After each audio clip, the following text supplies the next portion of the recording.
On this episode of the Best of Bias podcast, you got your boy. It's episode 233, and I got some stuff to talk about. Sorry about last week. He had some technical difficulties with the pod and some timing constraints. So we weren't able to put out a pod last week. We did have Chelsea on. I do apologize, Chelsea, if you're hearing this and not knowing why the pod didn't drop. The audio is pretty bad and really crackly. So we, made a business decision and decided to skip last week. I do apologize, guys. But we back this week. I hope you guys are ready. We got some sports to talk about. Talk a little bit about Valentine's Day. We got some Grammys to talk about. The Grammys were epic. NBA trades. NBA trades is all over the place right now. Got some TV shows that are back that I want to talk about as well. So it's a full episode of the Best of Bias podcast, episode 233. Not too long, you know what I'm saying? We're gonna try to get you in and out because it is the weekend. I want you guys to enjoy, even though it's rainy out here in the Bay Area. Hopefully, wherever you listen to the podcast right now, it's warm and toasty and good weather where you can enjoy it. But hey, it's your boy Lydell Dinero. We back. Episode 233 is the Best of Bias podcast. Where that theme song at is right here. Let's go. Yeah. It's the best of bias. You need the earful, you should try us. From pop culture to the movies to unite us. It's the best of bias. The best of bias. Yeah. It's the best of bias.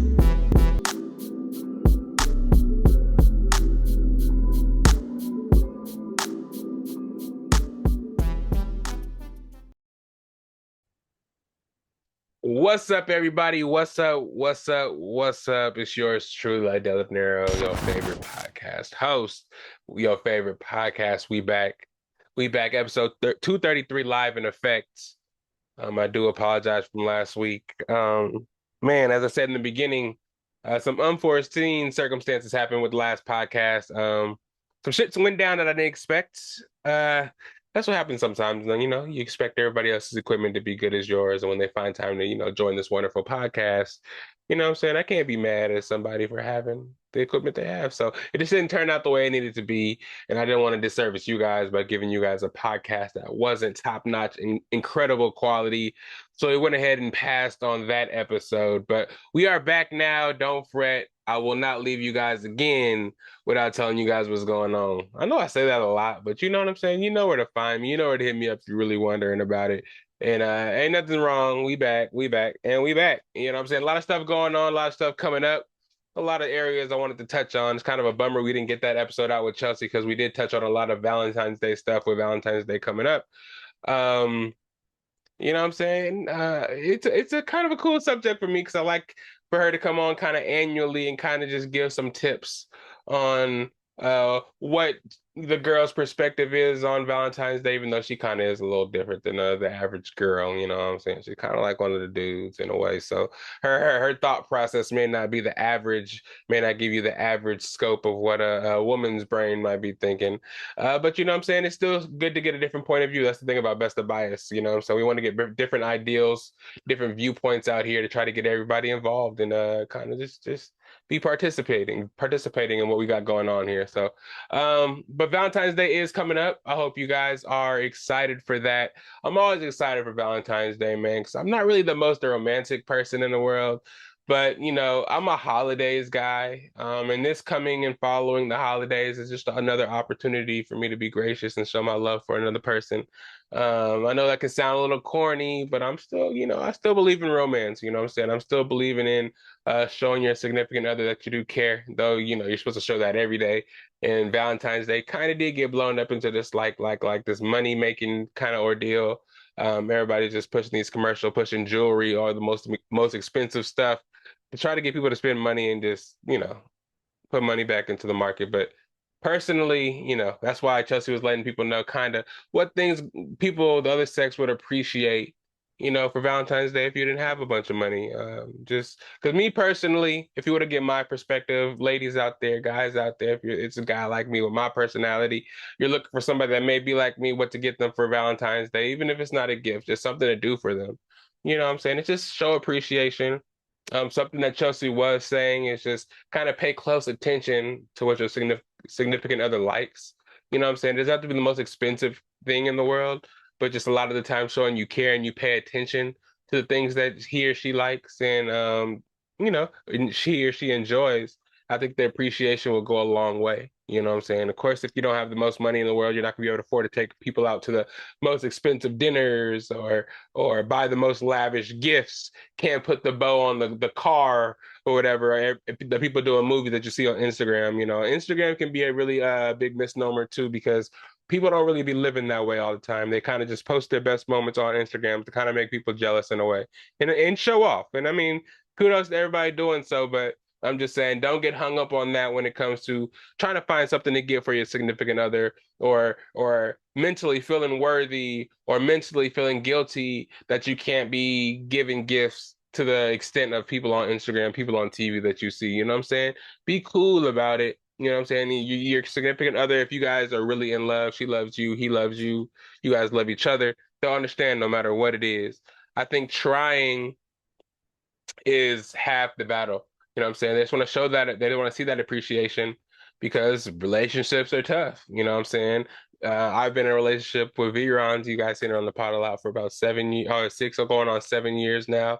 Ups and downs. And if you're a person that's been in a relationship for a long time, you know too that it is not always good times. And it's not always bad times either. There's a lot of ups and a lot of downs, but sometimes, especially on February 14th, you should take time aside and just appreciate each other because not everybody has what you guys have. And to have that, especially in times like this, winter weather like this, not everybody has that person to lean on, somebody to pick them up when they're down, to even argue with, even if there's bad times in your relationships, some people don't have that.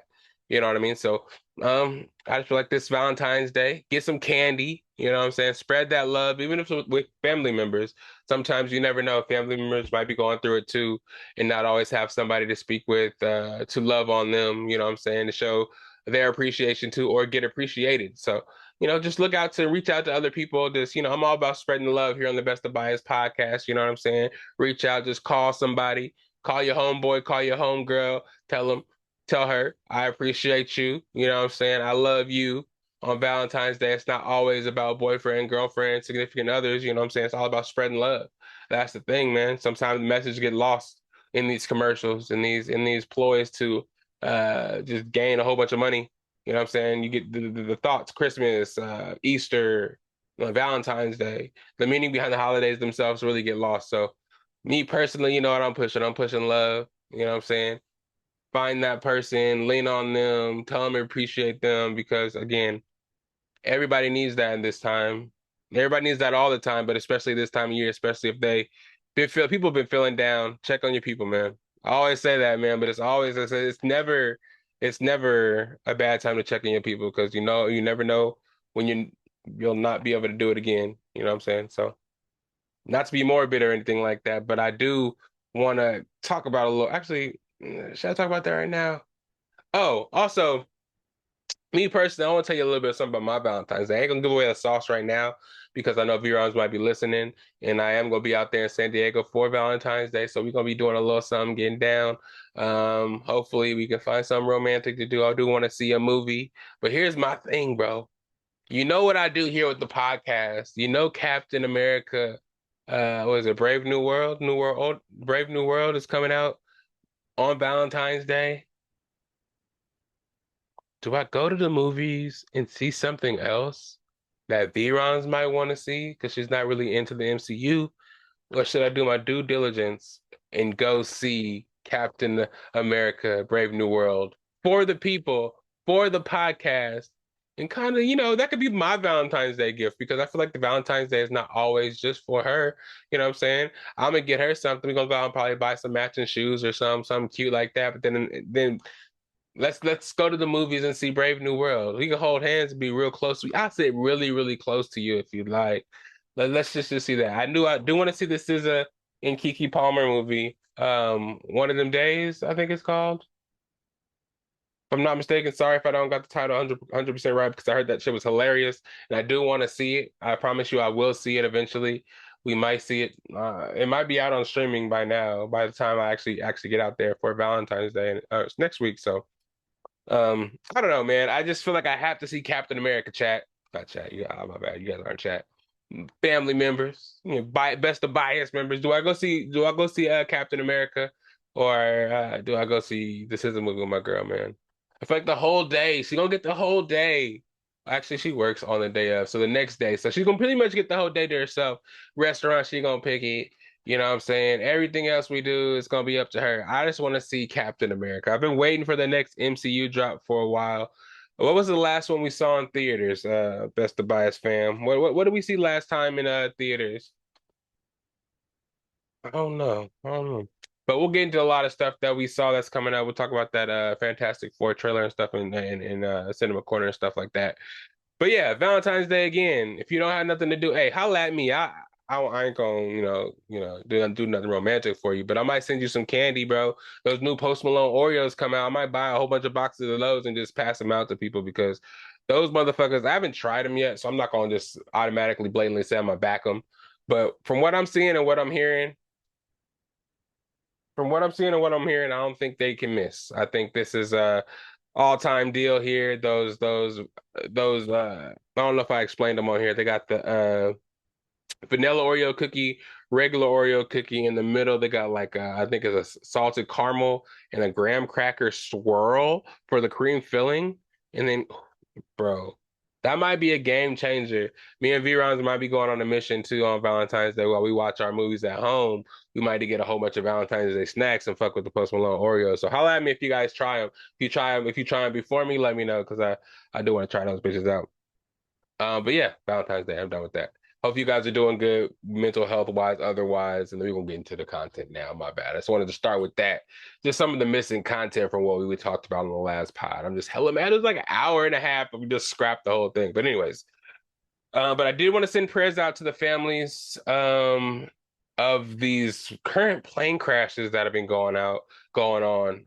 Whether they had people pass away in them, some of them people didn't pass away, minor injuries type of thing. But I don't know what's going on. And as a person that's a frequent flyer, I kind of do need to figure out what the hell is going on before I decide to get my ass on this airplane. You feel me? Let me know what's going on. DC, you guys heard about the crash right over the DC airport, supposedly over a military base. There was a pilot flying one of the Black Hawk helicopters. And seeing the footage, it's like the helicopter just flew right into a plane that was getting ready to land.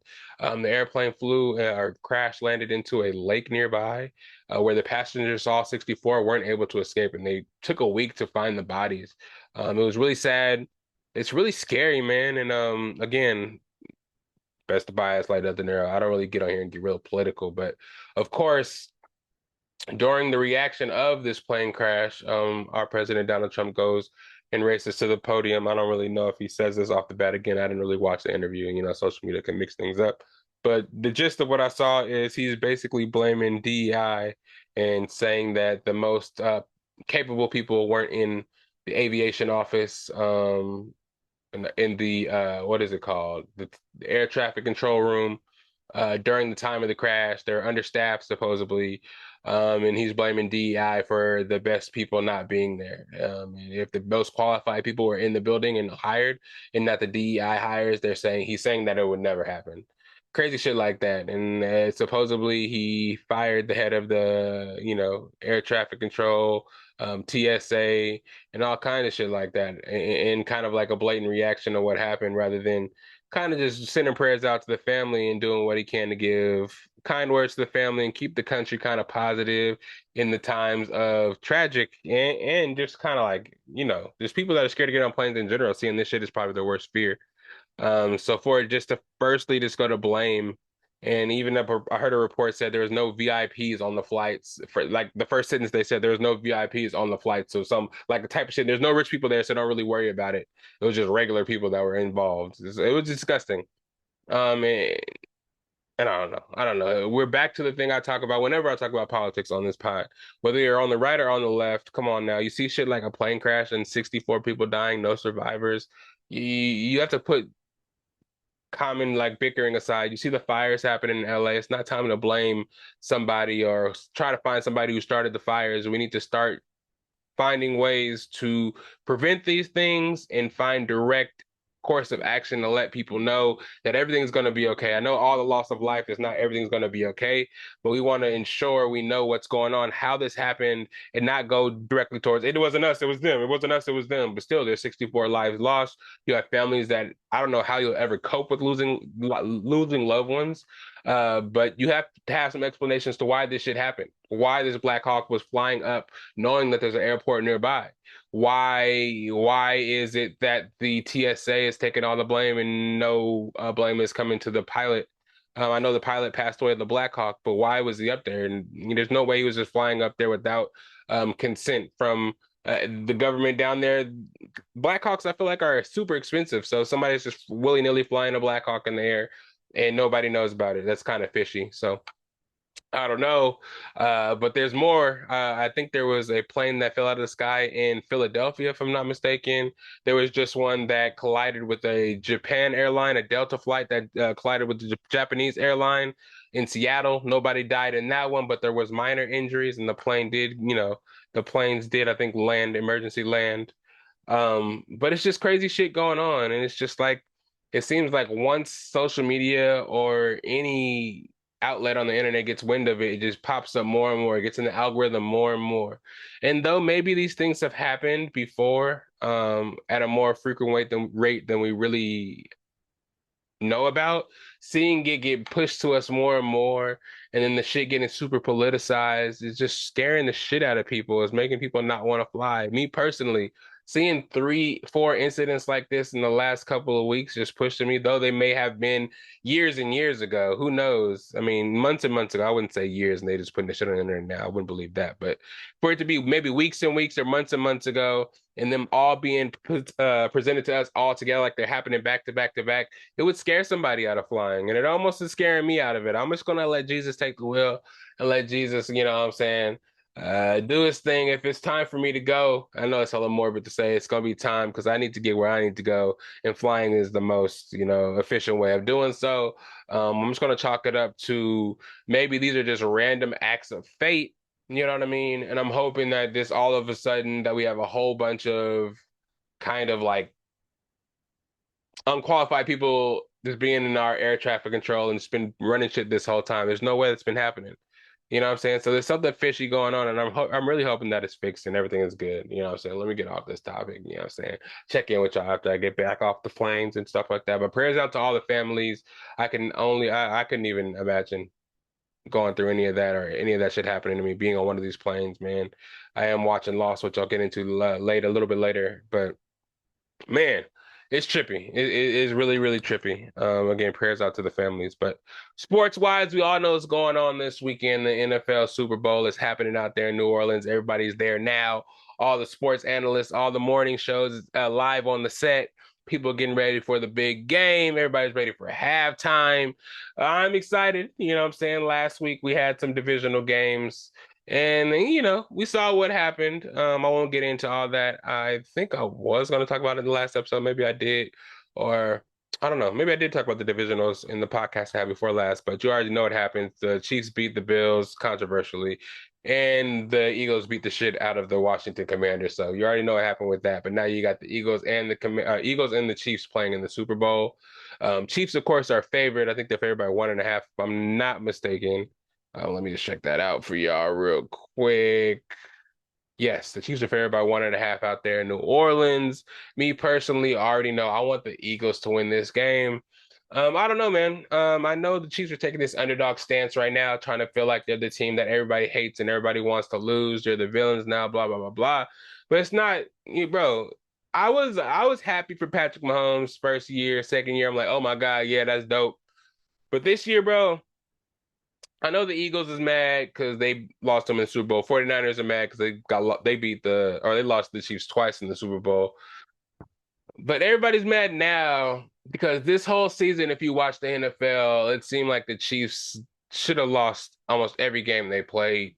A lot of close games. I think they won a record under one score games this season.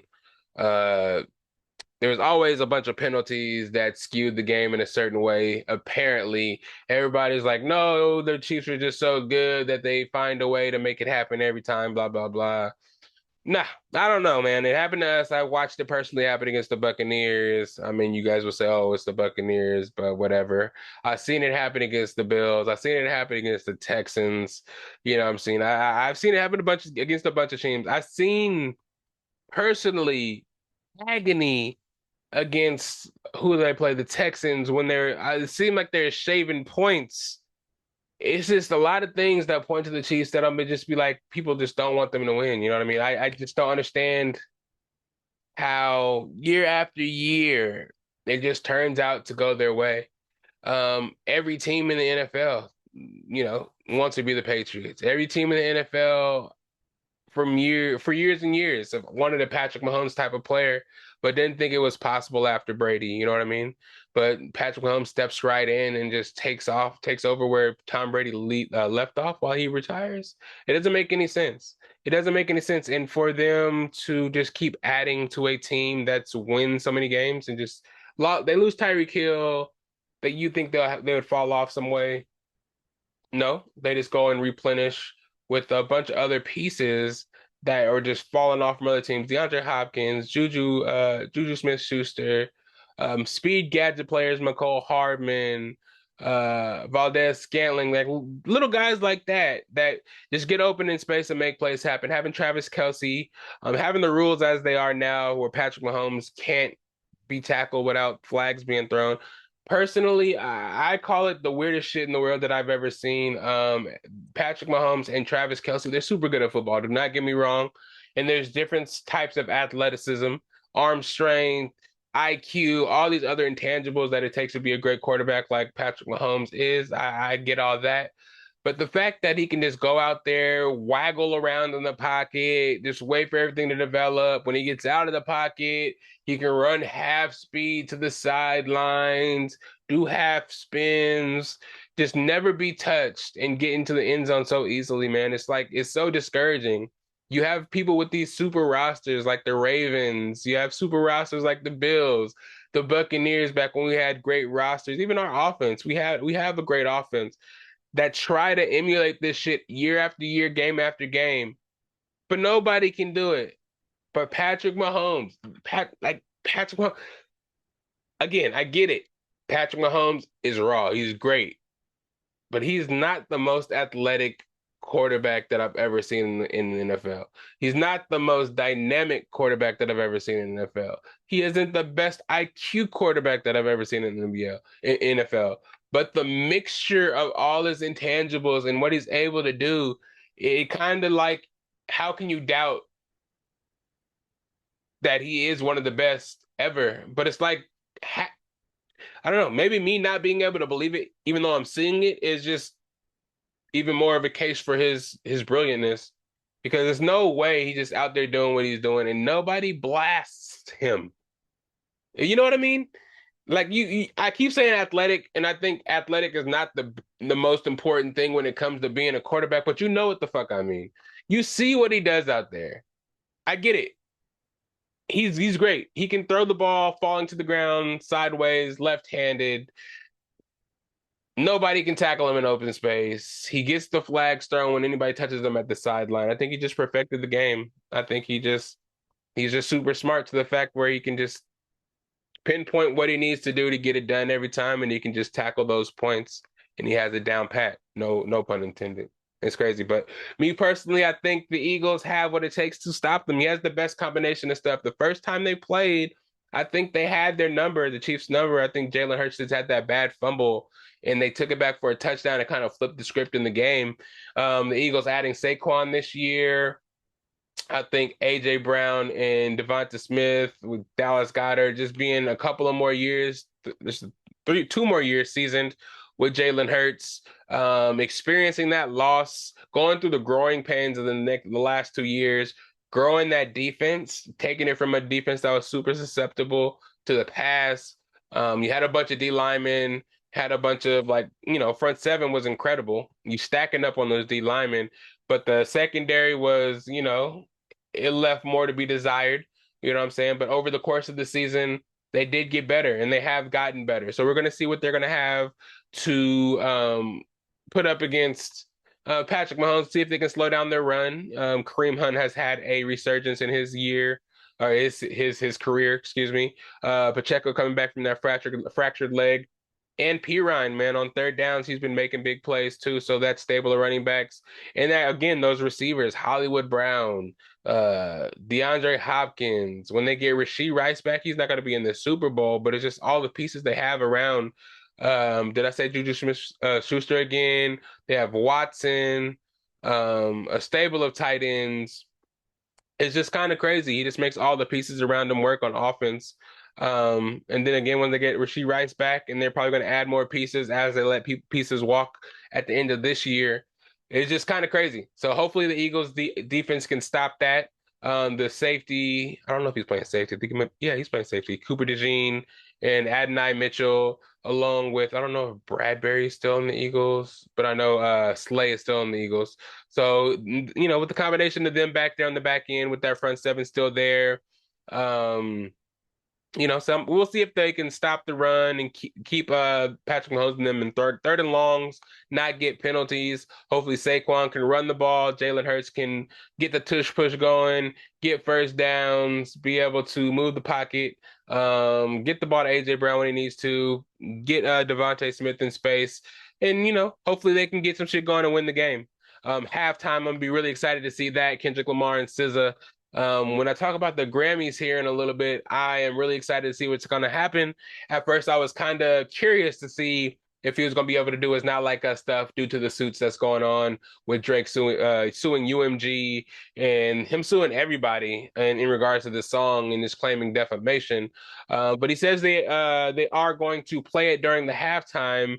But the thing is, the suit says if they use the lyrics to defame Drake, that's where he can sue and make some money off of it. So it's going to be interesting what words they cut out, what parts of the song they're going to use. Is it going to be just the instrumental? You know what I'm saying? Bring a band in to the Not Like Us at the beginning, get that out the way, and then get into the catalog. I'm excited to see what that's going to be, man. I'm hoping that he brings out a great performance because at this point, with all the success of Not Like Us, I feel like people are just waiting for him to get stale and fall off. I even seen Steph Curry at games saying, "Oh, this song, I'm getting tired of this song," and people are trying to bury it and get it taken off the radio. I'm happy for it recycling itself, getting the Grammy Awards, gonna get pushed at the Super Bowl, and it's gonna continue its run. You know what I'm saying? People are trying to doubt Kendrick Lamar. Me personally, I don't really speak on the beef that often because I do like both artists. Me personally, I've been always one of those people to stand in the. I really do like Drake, but some of the music that he makes, I really enjoy. But some of the I say off the field antics, but away from music antics are kind of leave me a little reserved. You hear things here and there. He says things here and there. You can't always believe what you hear in the media. You know what I'm saying? Because people can skew stuff and push things in their favor. But I have noticed things over the year. I've been a Drake fan for a long time. I'm a Weezy fan, so him coming up under Weezy and Lil Wayne and putting him out and showing him the way and just kind of promoting him over the time and him growing to be what he is now, I always kind of supported. But yeah, there's always been rumors and shit off on the side that people don't like him. He always kind of seemed kind of corny and things like that. You know what I'm saying? Not kind of like throwing any shade out there, but those rumors were there. And, as the beef started and as people started to take sides, people were actually kind of able to lean more on the corniness and have their opinions be a little bit louder and heard a little bit more, and more people gravitated to that side. Drake still has his fans, of course, but the Kendrick Lamar beef kind of separated those who kind of liked Drake and liked Kendrick Lamar, pushed them more to the Kendrick Lamar side and not fucking with Drake, and the people that are sticking up for Drake are just exiling everybody who had any beef with Drake, which is pretty much everybody in the industry. Because once I get to this Grammys talk, you'll understand what I'm talking about when I say that. But I'm interested to see the game. I'm gonna be watching the game with some family members, not doing nothing really crazy uh, for the game. I always kind of do parties and shit for the Super Bowl, but this year I just watching it with a couple of homies, my cousin, if anybody wants to slide through, a couple of snacks, just watching the game real calm, like gonna pick some squares out and hopefully I can win some shit. Probably pop back and forth with the Puppy Bowl. You never know. You know what I'm saying? Shout out to the puppies out there. Puppies need love too. But yeah, there's some shit going on. And I heard that during the Super Bowl, the spots this year, 30 seconds cost you $8 million just to get a commercial spot for the Super Bowl. So they out here wilding this year. So pay attention to the commercials. If you paid $8 million for it, they're gonna be good ones. Hopefully they're a little bit better than last year because I feel like a lot of the commercials have lost their angst. They've been releasing the commercials early, people seeing what's gonna be on there a lot earlier. I mean, I feel it. If I was a company, I'd get the commercial out early too. Get your money's worth. You already paid, so they're still gonna show it on the Super Bowl. They ain't gotta be hella surprised like that. But it kind of does spoil it a little bit. I like those days where you got to sit around the TV and wait for the commercials after it was over, laugh about it, talk about it. But people be knowing before now, and that's kind of weird. But um, what we got next here? What we got next year? Let's talk a little bit about the NBA, man. I know you guys was watching the NBA. A lot of shit going on towards the trade deadline. The biggest one, of course, being Luka being traded to LA from Dallas for AD and a couple of other pieces that really don't matter that much because it seemed like it was pennies on the dollar. LA gets Luka. AD does go to Dallas. The world went crazy because I think it was like on a Saturday night, like at 8 o'clock.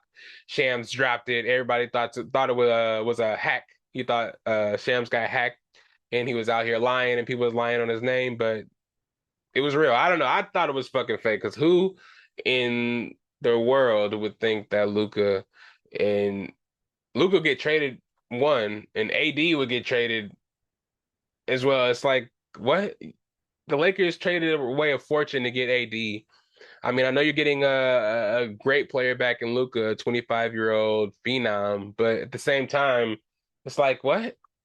That's not the kind of shit that you needed to win a championship now. I mean, I get it. LeBron and Luka together is crazy.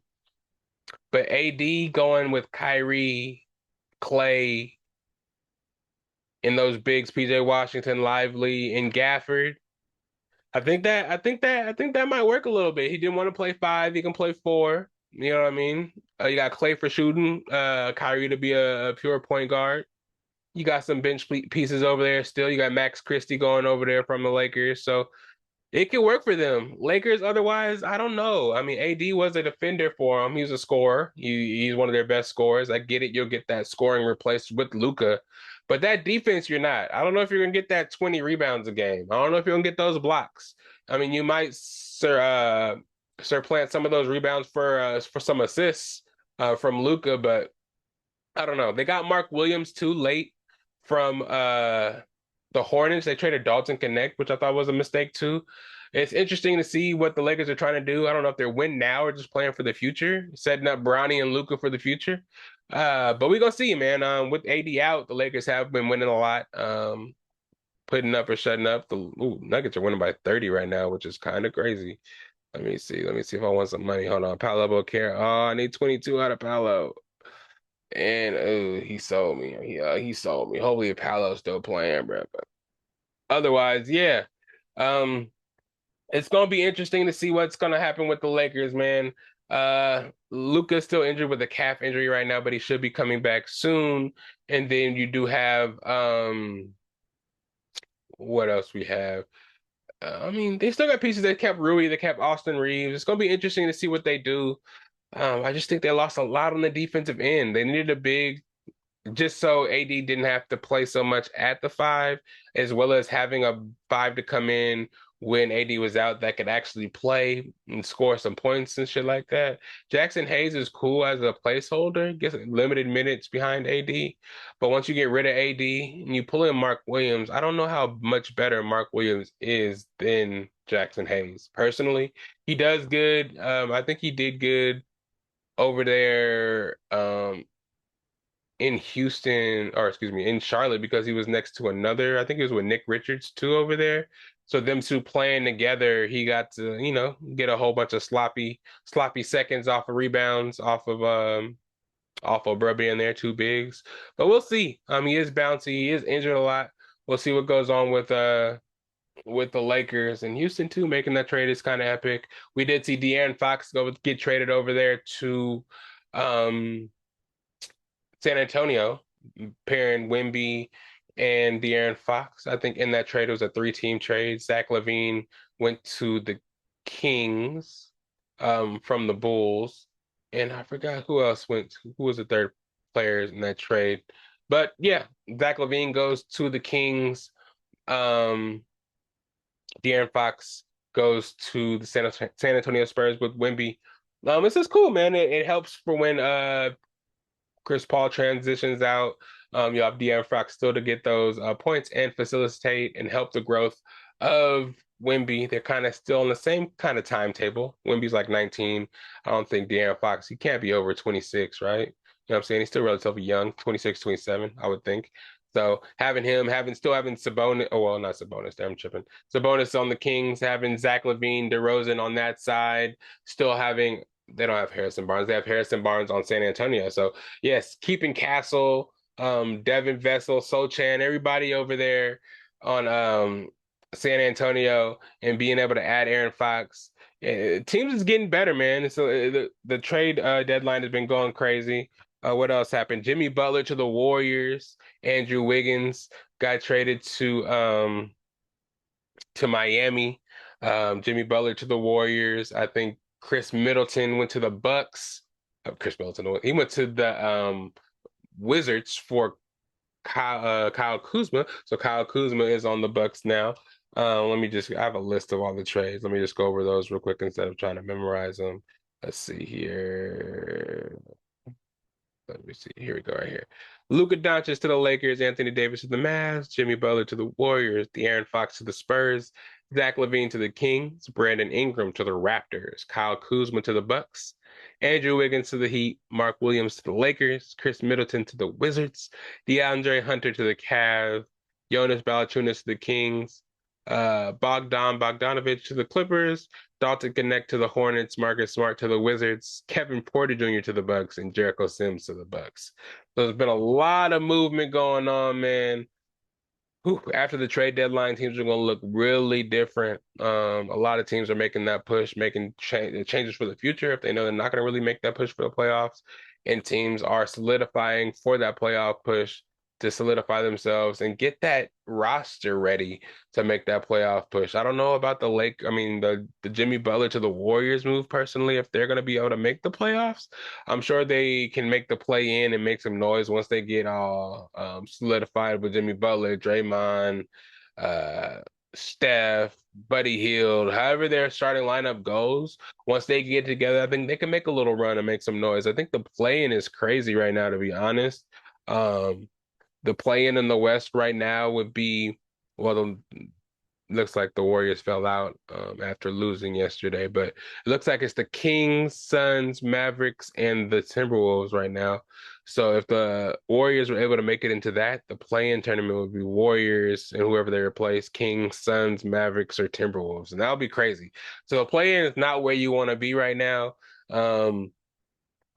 And a lot of these trades are made with the purpose of some of these teams not having to be in the play-in, and some of these teams trying to beat the teams that are top in the West, the OKCs of the world. You see the Cavaliers making trades even though they're one in the Eastern Conference. Try to maintain that roster just like the Celtics got, because the Celtics go 8 deep. So there's a lot of shit going on this season, a lot of changes that have to be made in order to get this elusive championship. You know what's going on with the rosters. You see what the Celtics got, and they won last year. So, the Suns tried to make trades. Kevin Durant wasn't able to get traded for the 15th time. They just need to keep that roster together. Coming into this season, they were talking all that shit about how Bradley Beal, Devin Booker, and Kevin Durant were going to win the championship together. Like, now they want to trade everybody away. Chill the fuck out and play basketball, bro. Win organically. Have that GM in Ishbia do some shit around there and make that shit work, because you guys should not be trying to bail already. That shit's crazy, yo. I get it. You see other teams making big splashes and they're probably going to win some games. But the teams that you have right now, the team that you have right now should already be able to win games. Like, what? I don't know. People shouldn't get with Kevin Durant and they shouldn't diminish. I don't understand that. Kevin Durant is a better basketball player than that. He should be a better leader than that. No shade, but when people say he's not a good leader, he should at some point want to rebut that fact and just kind of like try to prove people wrong. But I mean, maybe he's just trying to hoop. They were saying that he was blindsided by the trade talk that was going on. He didn't want to be traded, but I think now that it's too late that he can't be traded, he's just trying to backtrack. Just win some games, man. The Nuggets didn't make no moves after them talking about trading MPJ forever. Um, After his last 3 games of 30 plus, they're like, now we'll reconsider. You know what I'm saying? We just need everybody healthy. Right now, P. Watt, Westbrook is injured, Jamal Murray is sitting out of back-to-back. So once we get everybody healthy and ready for the playoffs, hopefully a top 3 seed, we can make something happen, man. I just don't. I didn't like how we were feeling during the season. I know there's a long season and we always have our ups and downs as Nuggets fans, and we always panic. I see you in the Bleacher Report community. Y'all be panicking, you know what I'm saying? But if we hold pat and just believe in what we have, this roster we have, and paid a whole bunch of money, believe in Calvin Booth, believe in Mike Malone, and believe in our boys, and we got it. But we'll see what happens. Trade deadline was crazy. And all that leads into Allstar Weekend in the Bay. You know what I'm saying? We out here. Though I'm not going to any of the festivities, I'm really excited about everybody coming out and kind of seeing what the Bay has to offer. It's not in LA or one of these bigger cities, one of these more lavish cities that everybody loves to go to. But I still think that the way that's going to go, how they have it spread out at different venues in the Bay. Oracle's going to participate. Chase, of course, in San Francisco is going to participate. And other kind of like historic places in Oakland that are going to host these celebrity events and get people to see different parts of the Bay. And kind of, I think that really does help. You know what I'm saying? The Warriors did move from Oakland to San Francisco, so it still pays homage to both cities, and hopefully it brings money in. Be safe out there for those who are going to participate out here in the Bay, man. I know it sounds like a great thing to try to participate in, but man, watch out parking your cars in all those areas, man. It is BIP Central. If you're from here, you already know it's good. Take the train if you want to go out there and do stuff. Be safe. Don't drink too much alcohol and keep your belongings close to you. You know what I'm saying? Because shit is going to go down out there.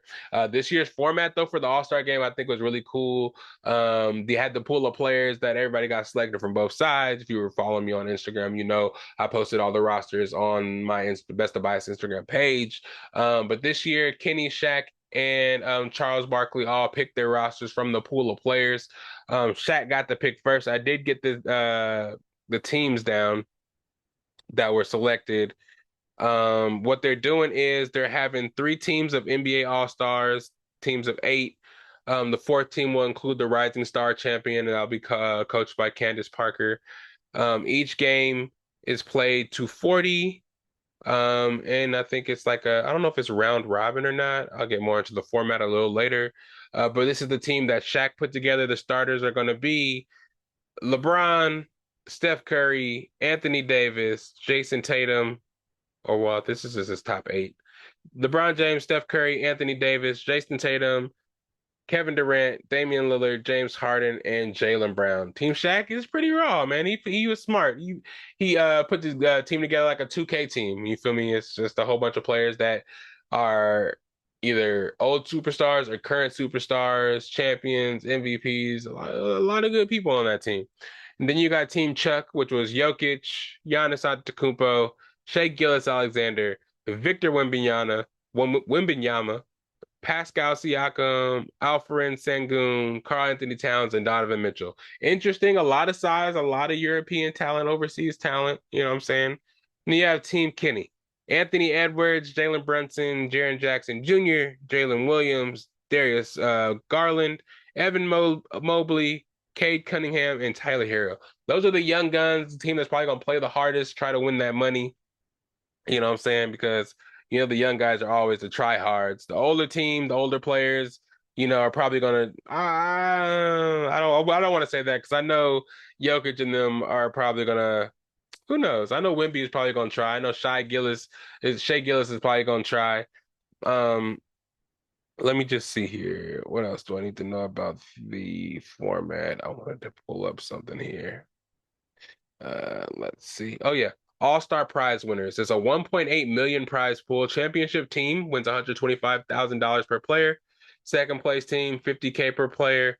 third and fourth place teams are 25K per player. So it's trying to incentivize the players to play harder, get them out there to get out there and hoop. And you know what I'm saying? Play defense and not just toss the ball around. We saw what Jokic and Doncic did last year and everybody hated it. But they were just having fun, you know what I'm saying? But they're trying to make it more of a competitive game, more of a watchable game because they're gonna have a whole bunch of eyes on the game out there in the Bay, and they want it to be enjoyable to watch. And I don't blame them because these All-Star games for football and basketball the last couple of years have been, yeah, a drag to watch. You know what I'm saying? The baseball stuff is always fun to watch, home run derby and stuff like that. So hopefully, you know what I'm saying? They damn near, actually they did make the NFL Pro Bowl a fucking flag football game. So yeah, we need to bring the spirit of All-Star games back, and hopefully this NBA version of it can do a little some. But yeah, I'm interested to see what Candace Parker's team is going to consist of. I don't really remember who's in the Rising Star games, but it's going to be pretty epic. I'm excited to see. The All-Star jerseys are pretty cool. They give a little retro 70s feel, so I'm excited to see what goes on there too. So yeah, I don't know if they announced any of the three-point contest guys. I know Mac McClung is back for the dunk contest. But I do need to look closer to see who's in the three-point contest. And I don't know if this is the year they're doing the Caitlin Clark. They're probably not because I had heard about it, but the Caitlin Clark and Sabrina three-point contest they're doing. I don't know if it's Steph and Clay or was it Steph and Clay? I don't know if it's a shooter of Caitlin's choice with Steph, or she's gonna use Steph. I don't know if Sabrina's gonna use Steph, but last year we did see Steph versus Sabrina. So I thought they were gonna change it up a little this year and announce something, but we'll see. There's a lot of stuff to come. I'm really excited to see that. And just NBA and WNBA are, I feel like they have less fans than the NFL, but their All-Star games and their gimmicky stuff are kind of fun. Like the WNBA free agency is going crazy. Let me grab some free agency stuff for WNBA because I know Satu's on the Mercury now. Let me see. Let me see if I can find that for y'all. Some WNBA trade news. Let's see. Let's see. Let me see. Let me see. Let me see. Nah, I don't think I got it on here. Um, but yeah, the WNBA trade news we had the LA trade. You had Kelsey Plum going to LA. Um, man, it was just a lot of trades being made. I wish I remembered them all. Satu, of course, going to Phoenix. I know Brittany Griner is now on Atlanta. Um, let's see. New York Liberty lost Courtney or Vandersloot. You know what I'm saying? It was a lot of changes happening. I'll get more into them next episode. I do apologize, ladies. I should have been prepared with the trades that y'all had going on, just like I had all the NBA trades, because they was wild, man. Because I was watching, you know what I'm saying? I'm excited to see what the Valkyrie do this year, seeing if Sabrina, I was hoping Satu can join Sabrina out there on the Liberty, and they try to run it back with Stewie. Satu and Sabrina over there, but they decided to keep Benaja. I do fuck with Benaja, so I'm happy they kept Benaja Laney over there. Laney Hamilton, let me get that right. You know what I'm saying? So I'm happy they decided to go that direction. Of course, we still got John Quell over there. But LA, man, they got Rakia, Kelsey Plum. They did trade the second round. Who they traded their second round pick. I don't know if it was Kelsey Plum who the trade was for. So they have Cameron Brink coming back. I feel like they got somebody else, man. I'm sorry, WNBA. Well, I'll come back to you guys with those trades when I remember them more.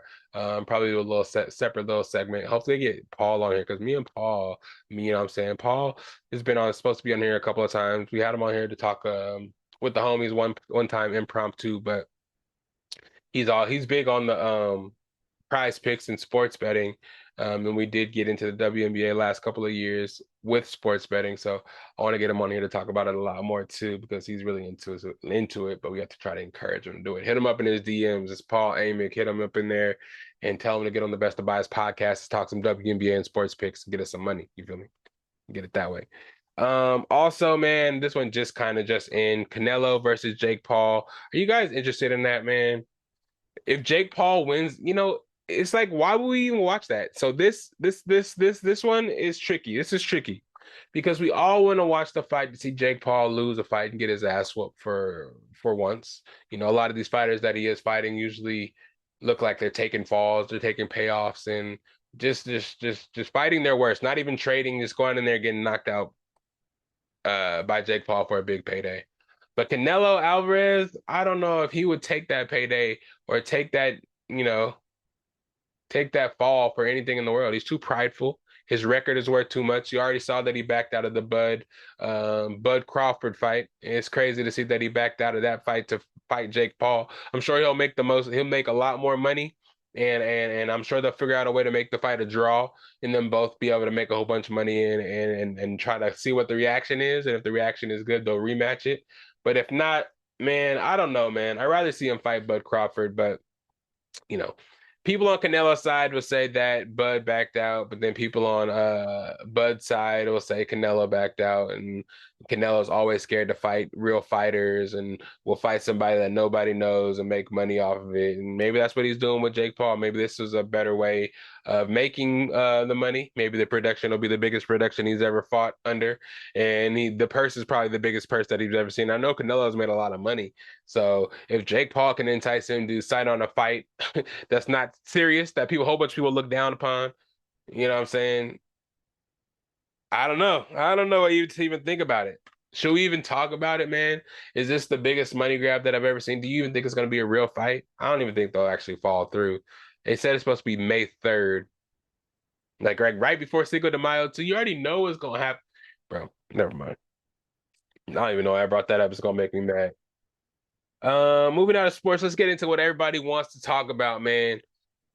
The Grammy Awards. I don't know which annual Grammys it was, so don't ask me. Usually I don't even watch the Grammys. But for some reason, I found myself in front of the TV watching the Grammys. Maybe because I knew Kendrick Lamar was going to win a whole bunch of awards for Not Like Us, but I didn't know he was going to win as many as he actually did. But I was tuned in, man. And for this one, it was interesting to see the turnout. People were at the Grammys that I didn't expect to see, performed at the Grammys that I didn't expect to perform. I saw South African comedian that always be Trevor Noah. I think that's his name, right? That always is the host of these things. Saw him hosting again. I'm like, oh God, nobody must have wanted to do it. Here we go again. Everybody's protesting. It's about to be another bad show. But damn, I was just sitting there and the performers were going. Bruno Mars, Lady Gaga. We had the Quincy Jones tribute. The Weekend was there. We had Beyonce in the building. We had Doechii on stage. All the hottest songs. What's his name? Teddy Swims. Um, Please stay. I want you. I need you right now. I don't know bro's name, but he performed too. Shoot, Tay Swift was there. Yeah, Miley Cyrus come out present some awards. Will Smith was there talking some shit.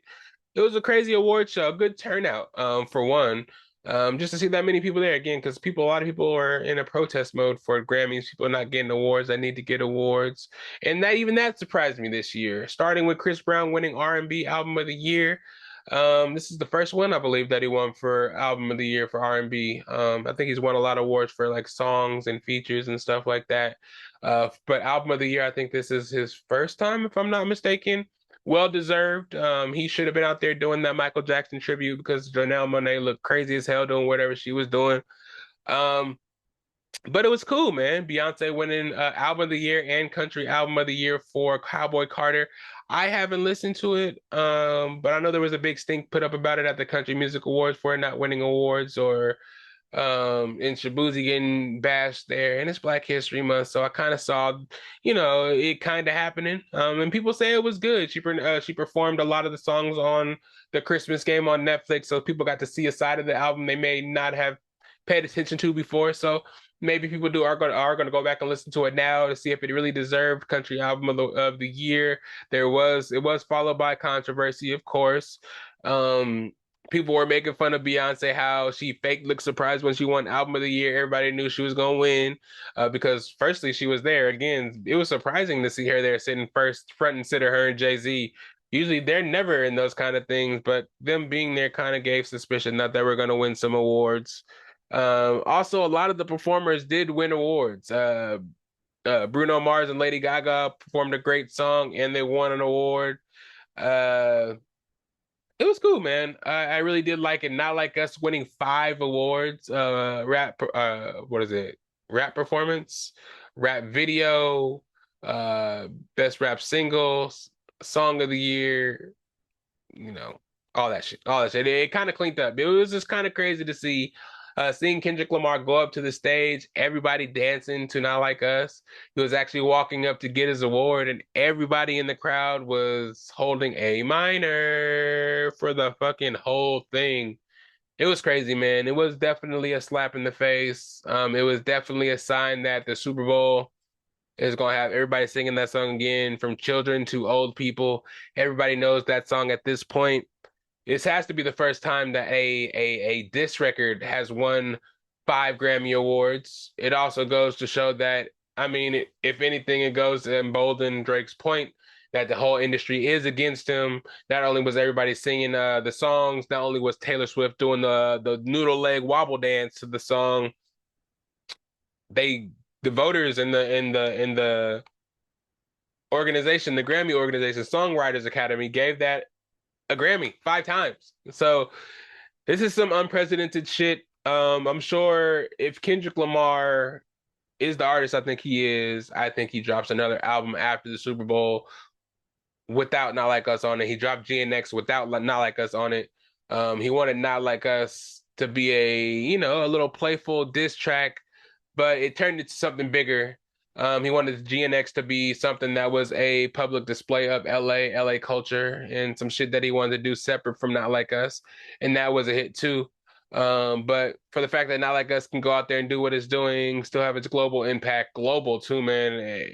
People in Canada Toronto is singing Not Like Us, man. I would never think, I don't know, a West Coast song of that caliber could get as big as it did doing what it was supposed to do like that. It was nuts.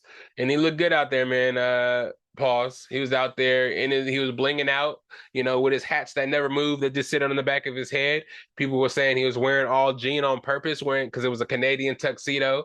You know what I'm saying? He was just going out there, man. Everything that he does seems like it's calculated. And it's for the fact that people does or do think that it is a hidden meaning on top of meaning on top of meaning every time he does something, even though it may not even be, is genius in itself. Again, the Quincy Jones tribute was amazing. I'm sorry I don't know her name. The lady from Wicked who played the Wicked Witch of the West. She has a beautiful voice. Um, Beautiful voice. I don't know who the country lady was that did the second song, but the lady from Wicked singing that Frank Sinatra song was crazy.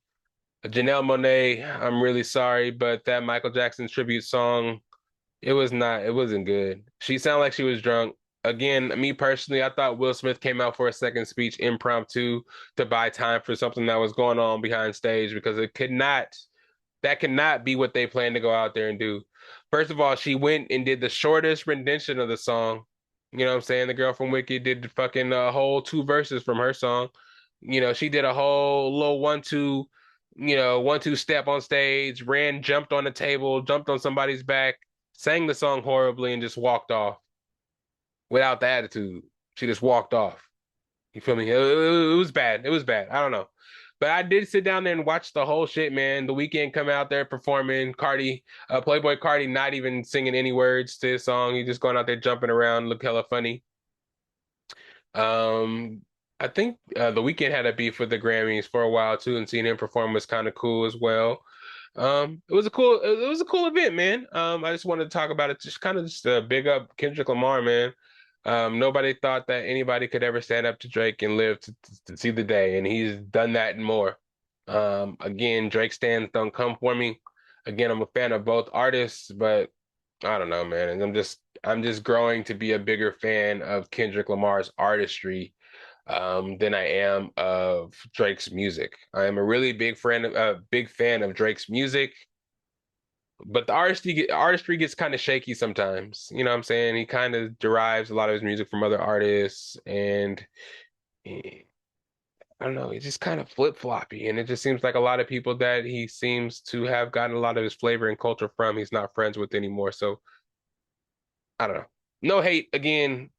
Kendrick Lamar, big ups to your awards and everybody that won Grammy Awards. Amazing. Doechii winning Rap Album of the Year. Only the third woman to win Rap Album of the Year. Lauryn Hill, Cardi B, and now Doechii, her being from Tampa, Florida. Congratulations. I love everything she's about. Her performance went so hard. Her being able to do so much active shit, the voice control, and her not miss a beat, not not drip a beat of sweat. It looked like it looked amazing. Looked like it was super polished, and she's going to be the biggest star ever. And I can't wait to see more from Doechii. So I could not. I almost went out of that topic without mentioning Doechii's, and you know I can't do that. So shout out the Grammys, shout out Kendrick Lamar, shout out everybody that won awards, and damn, and Kanye getting kicked out. First of all, his wife was naked, so you can't come to the Grammy Awards naked. But Kanye getting kicked out for not being invited and then having a commercial spot on the Grammys was genius. You know what I'm saying? This boy, though he's kind of crazy sometimes, some of the marketing shit he does is genius. And I need to take some plays out of his book to get the podcast popping because this man be doing crazy shit. And also, oh, Kai Cenat being there. He was the biggest celebrity there. Supposedly, all the publicists of all the stars are hollering at Kai Cenat while he was there trying to be on his stream to pump up their artists. You know what I'm saying? So it's crazy again how the celebrities used to be, you know, the pinnacle. It's who the fans wanted to be, is who the streamers and all the YouTubers wanted to be. But now the streamers are who the fans want to be, and it's who the celebrities want to link up with to get the fans to them to get their notoriety up. It's crazy. It's crazy how things have turned, and that's good for Kai, man, being so young, being where he is in his space, and being able to grow his platform. I'm excited to see what he does in the future, man, when he goes from being in his basement to getting a warehouse, getting on some Mr. Beast type shit. It's gonna be cool to see him, Blackboy Max out there doing this shit, producing. It's another way, you know, people to get their foot in the door. You know, people always want to do rap, people want to do producing and shit like that. Being a streamer, being able to get artists and people on your stream to create music on the spot, it gets your name out there and shows everybody that watches your stream and in social media that it looks up to streamers now what you're doing and how big you can get, and gives another outlet for people that are trying to do what he's doing, a way to do it. You know what I'm saying? It's cool. It's cool. I love how young people in general are finding other ways to get money, especially when there's glass ceilings to how you can get it nowadays. You know, diversitizing your portfolio is the best thing to do, man. These artists out here that do music for a little while and people think they fell off. Nah, they just went and diversitized and took that notoriety and that money they made off of they hit single or that music for a little bit, and when it did something else with it to get bigger and got out of the entertainment industry, and you never heard from them again because they're making money elsewhere. That's the way to do it, man. That's definitely the way to do it. Shout out Kai. Already going to be performing, or not performing, but be involved in the All-Star basketball, and he's in the Pro Bowl. You know what I'm saying? He's everywhere. And him, Drewski, Speed, keep doing y'all shit, boy. Don't let nobody tell you nothing different. People may say streaming is not a job. Maybe people say a lot of shit. You know what I'm saying? They just jealous and they just mad because they didn't get it the way you got it. Keep getting it until there ain't no more money to get. And just keep spreading that love. That's the only thing I would say for the streamers and stuff. Keep putting on the events. Keep sharing shit. Keep each one teach one type of thing. You know what I'm saying? I know a lot of shit like this, streaming, podcasts and shit can get oversaturated and shit like that. But I kind of feel like, you know what I'm saying? Keep it going and let everybody like, you know, eat too, and you'll have less haters and less people trying to do detrimental shit to get in their spot. You know what I'm saying? Always looking to bring the people that are up top down over in the future just because you want their spot. You know what I'm saying? To eliminate those kind of situations, just keep giving back, and they're going to, and they always have. So that's why I love to see the growth, and I never will hate on some people doing shit like that. Though most people do. Come on now, let's be real about it. Lastly, let's talk about some cinema shit. The Challenge All Stars is back on MTV.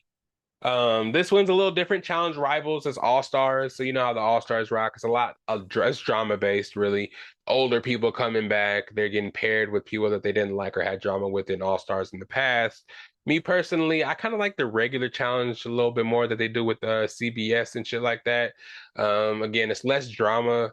And it's just more so people that are active, younger, and ready to get down and do shit. A lot of these times people quit, people are crying, People are just taking the social aspect way more serious than it really needs to be. And yeah, it's way more drama based, and it just like they make challenges and shit that they know people are gonna do. They're gonna quit a lot from the challenges, go straight into the eliminations and not try. But I got hopes for this season, man. A lot of people on the show that I do like. It's tough for me I didn't write them down. So just to name a couple, you got Devin and CT as a team. Nicole is back with Melissa as a partner. Janae, Beth. You got there's people from way like Road Rules and Real World Road Rule seasons. Tina, Shane, Frank, uh who else, man? You got what Adam, Steve. You guys watch All Stars, you know exactly who I'm talking about in these things. Big T is back. You got Faisal back, Amanda back, uh, Amber back. So it's a bunch of people that are really about the drama.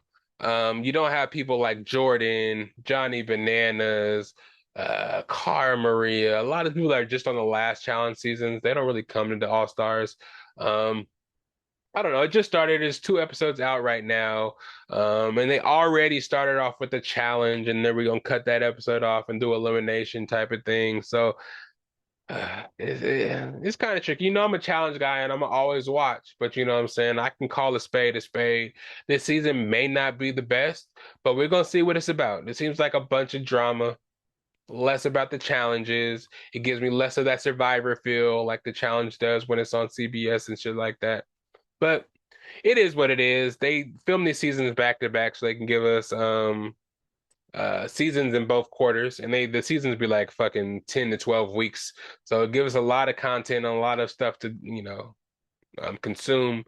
But I kind of still feel like, hey, this season is going to be a wash. But hey, it's something to watch because that comes a dime a dozen sometimes. But that is out now on MTV, and it comes out every Wednesday if you guys are into that kind of thing. Me personally, I am here to talk about these next couple of shows. You feel me? Let me get into this. Invincible season 3 just dropped. Um, we have a couple episodes there. It's really cool. Incredible. I mean, incredible. Invincible last season. Is it? Was it still season 3? I think this is the second half of season 3, if I'm not mistaken. Yeah, the first half was cool. It's just not a lot of shit happened. We got introduced to Invincible's brother. We saw kind of his dad changing, Omni-Man kind of changing and getting a softer side and realizing what he did was wrong and almost killing his son and the Vulture coming to where his new family was and killing everybody on that planet. He kind of now just kind of surrendered and got taken to the Vulture planet to kind of just be a prisoner and try to go away. And then we have Invincible and Mark just kind of like trying to just be a superhero and kind of deal with the kind of fallout of his dad's past and try to get the world to see that he's not like his dad, and his just internal struggle with showing he's not like his dad. His dad is super violent. Vulture are hella strong, pretty much the strongest heroes in the world in America. And you have I forgot his name. Wow. Um the main basically the Nick Fury of this Invincible world is just kind of like, he knows that superheroes are strong and he likes to keep a fail safe just in case Mark and could possibly turn into Omni-Man because we saw what Omni-Man was capable of doing, all the people he killed. He wants to be ready. This Cecil is his name. He wants to be ready for if Mark ever turned into Omni-Man and go crazy, they want to have a way to kill Mark and keep him at bay. But you know what I'm saying? You always fall into this kind of internal conflict when the hero knows that you have this failsafe implanted in them and you're willing to kill them if they went too far. But the hero is like, I don't ever want to go too far. But if the government is dirty and doing dirty shit and the hero doesn't agree with that and attempts to go too far, the government wants to have that failsafe to where they can control the hero. That internal struggle, you see that in kind of a lot of hero shows. The hero is kind of like this godly figure that everybody is scared of, though he can help everybody if he ever turned bad. how will we stop this godlike figure from just killing us? There has to be a way, and that's what the Cecil thing is going on. Um, we see internal struggles between the Guardians team. Some want to stay with Cecil because he is taking villains that he says he is taking to jail. He lets them out of jail and makes them work for him as a good guy. I don't know what he's doing to him. He might be brainwashing them to do so. But either way, it's not, you know, morally morally conscious for Invincible. He feels like the people that kill people and commit crimes should go to jail. Cecil is like, rather than kill these people that have superpowers, let's use them for good and let them work for us. And Invincible don't like that shit. So when he tries to confront Cecil, he's like, bro, I'm gonna do this regardless if you like it or not. And Invincible's like, nah, bro, you ain't doing that. And he's like, nah, bro, you ain't stopping. You ain't gonna put hands on me. I don't care if you're getting upset. I don't care if you're yelling, but you ain't gonna kill me because I know what you people can do and I got this little thing in your head. So episodes 1 through 3 dropped at the same time. So you can watch all of those. But it's a cool start to the season. We'll see what happens. Yeah, we hoping that Mark doesn't eventually turn into Omni-Man. We see Omni-Man with Alan the alien out on the Viltrumites planet. I don't know what Alan the alien's plan is. I haven't read the comic, but his deal, I think, is every time he dies, he gets stronger. So he's been killed and trained by a Viltrumite, tortured by the Viltrumites. So he is as strong as a Viltrumite now. He got killed before by one, but now he's come back body battle tested and ready to help Omni-Man get back to Earth. And I don't know exactly what Alan Elliott's plan is, but yeah, it's gonna be interesting because I feel like Mark may be evil by the time Omni-Man breaks out of the planet and he has to come back to convince Mark to be good again because him and Cecil are going to be going at it the whole season. I don't know, but it's good right now on Amazon Prime. Go check it out. If you haven't seen the previous seasons, go binge it all and catch up right now. We're going to be talking about it as the episodes come out, of course. So let's get into it. Let's catch up. What else do I got? What else do I got show wise? Oh, I've been watching Lost. Like I said, man. I told you guys I watched Soprano, binged all that shit. And I got into my fix, man. I didn't know Sopranos ended the way it ended, bro. I was pissed off about that. The whole fucking impromptu ending, leave it up to the viewer to determine what happened shit. It kind of, though it's hella artsy fartsy and shit, I was left thinking this is one of the worst endings I've ever seen. And this kind of followed the trend of shows on HBO. Game of Thrones, bad ending.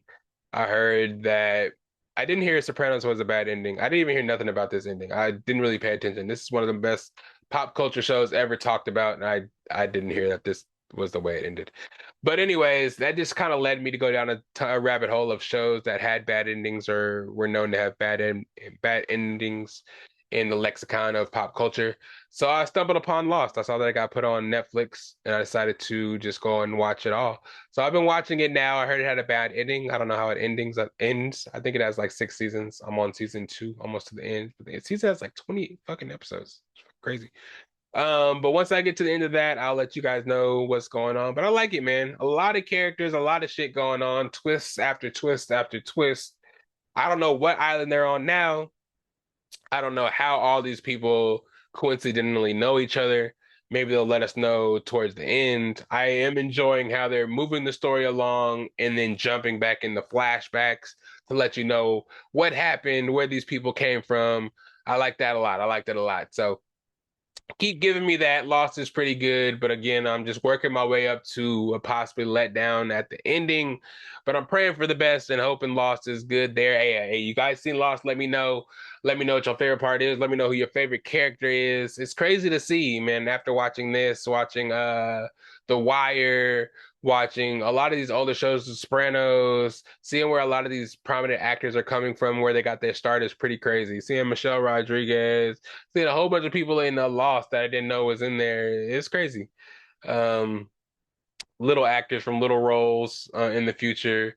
The bookie, the big Mexican dude is what's his name? Dude that won the lottery, a big fat dude in Lost. But anyways, yes, I'm enjoying it. So once I get to the end of that, I'll probably have a lot of something to say about the ending, just like I did about The Sopranos. But yeah. But AKA, I know you saw this one. Last but not least, we got a new Spider-Man in the building. I think it's Spider-Man Freshman Class is what it's called on Disney. Plus, I think we have about, I think 4 episodes now, if I'm not mistaken. 4 episodes? Yeah, it's pretty dope. It's pretty dope. It's a new spin on Spider-Man.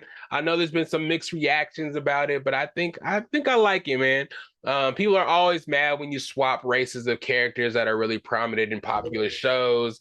Hey, but I'm not mad at it. I know it kind of started kind of quick with Doctor Strange fighting this weird spider alien guy, and the spider just coming down and biting Peter on the neck, and him just automatically getting his powers hella fast.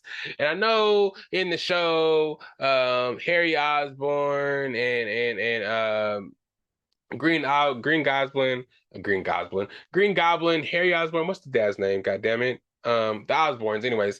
Them finding out that he's Spider-Man hella early and actually working with them is kind of different than what we saw in the actual shows. But this is Elseworlds, man. We can't get too mad about it. I really like it. The theme song having hip hop in it, you know what I'm saying? Harry Osborn being black, them trying to get the waves in Brez's hair. It's cool.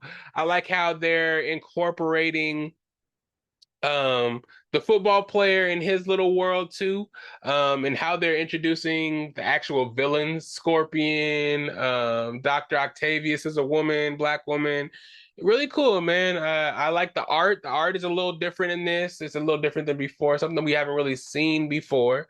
But I am enjoying it. I'm liking his mock suit. That's a little Spider-Man jersey with the little shooters on the side. It's just pretty clean too.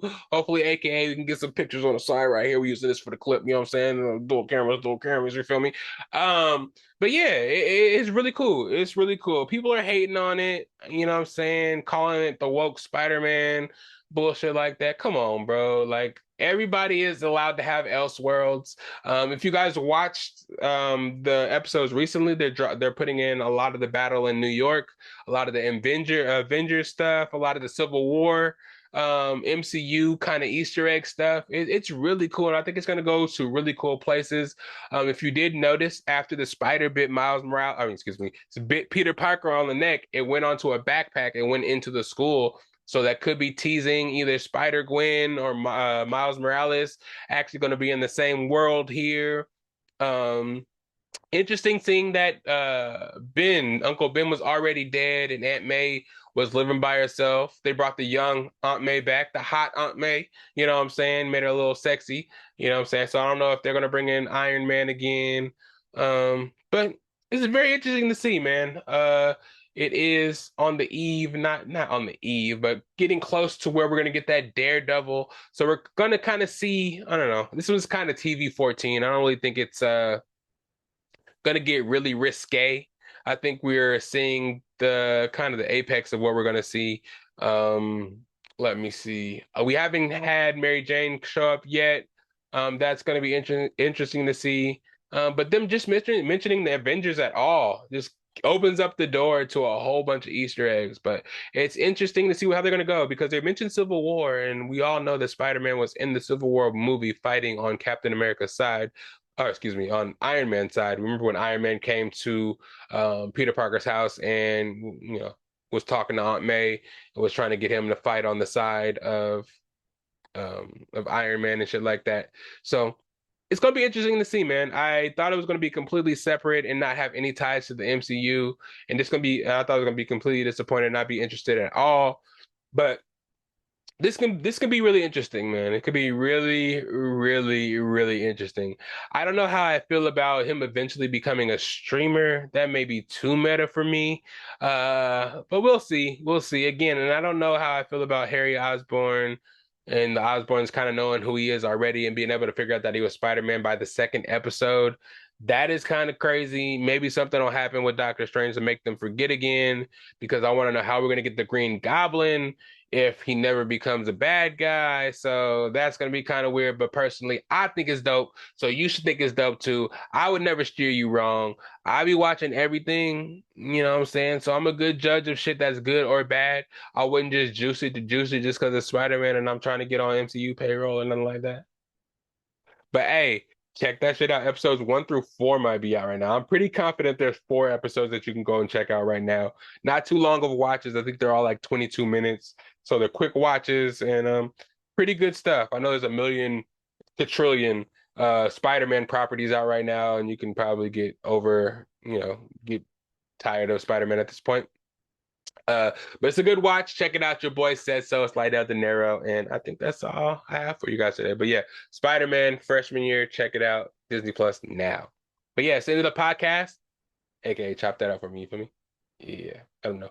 It's the end of the podcast where I like to let them know where you can find me at SAC_Lydell on the Instagram, Patrick_Lydell on the Snapchat. If you're looking for the podcast, anywhere you look, just put in Best of Bias Podcast. You'll find us. You'll see Growly right there. You know you're in the right place.